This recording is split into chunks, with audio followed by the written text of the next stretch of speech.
اللہ کے نام سے شروع جو نہایت مہربان رحمت والا ہے۔ نہ تمہاری جھوٹی امیدوں کی کوئی حیثیت ہے اور نہ ہی اہل کتاب کی جھوٹی امیدوں کی۔ جو کوئی برائی کرے گا اسے اس کا بدلہ دیا جائے گا، اور اللہ کے سوا نہ کوئی اپنا حمایتی پائے گا اور نہ مددگار۔ اور جو کوئی مرد ہو یا عورت اچھے عمل کرے اور وہ مسلمان بھی ہو تو یہی لوگ جنت میں داخل ہوں گے، اور ان پر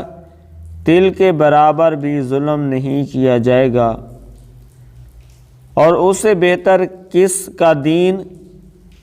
کہ جس نے اپنا چہرہ اللہ کے لیے جھکا دیا اور وہ نیکی کرنے والا ہو اور ابراہیم کے دین کا پیروکار ہو جو ہر باطل سے جدا تھے، اور اللہ نے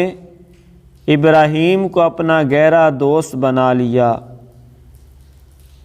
اور اللہ ہی کا ہے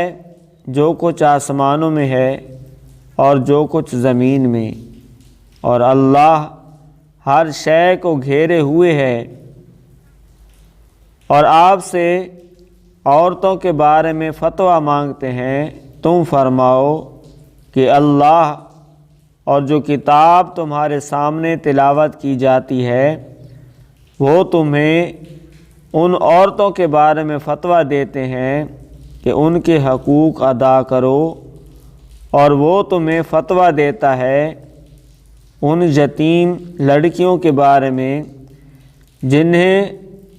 تم ان کا مقرر کیا ہوا میراث کا حصہ نہیں دیتے، اور ان سے نکاح کرنے سے بے رغبتی کرتے ہو۔